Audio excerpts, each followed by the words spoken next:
Cela fait 6 ans que Sabine s'est réinstallée sur les terres familiales et elle a tout de suite fait le choix d'ouvrir son domaine aux visiteurs, de développer l'énotourisme, accueil de camping-cars, soirées, mais aussi jeux de piste pour la famille.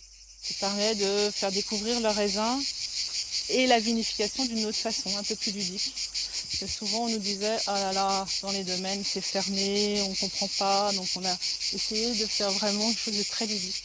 En temps normal, Sabine vend une grande partie de sa production dans les salons, mais avec la crise sanitaire, beaucoup ont été annulés. La vente sur site prend donc encore plus d'importance.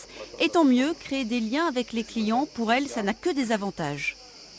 Ils sont ravis de voir comment on vit, ils sont très contents d'avoir un contact.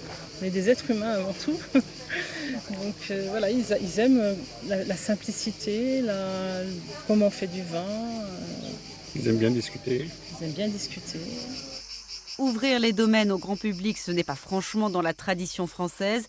Le concept d'énotourisme est très développé aux États-Unis, en Afrique du Sud ou encore en Australie. Mais dans la région, on en est encore au balbutiement, tout reste à faire. Il faut qu'on fasse venir des gens. On est incapable de faire venir des tour opérateurs pour l'instant, des gens qui viennent visiter plusieurs domaines en car. Ça n'existe pas en Languedoc. Eh bien, il faudrait qu'on y arrive. Des gens qui arrivent à 7 en bateau, il faudrait qu'on les prenne, qu'on les amène sur différents vignobles. Les vignerons ont déjà beaucoup à faire, mais avoir plusieurs casquettes est vital aujourd'hui pour faire face aux aléas climatiques et même sanitaires. Et ça s'apprend, plusieurs organismes publics apportent leur aide pour développer des projets énotouristiques.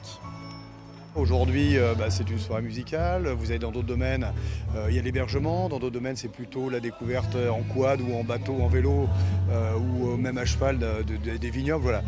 Chacun est spécial, chacun a son originalité. À partir de là, il faut créer de la diversité et de la complémentarité.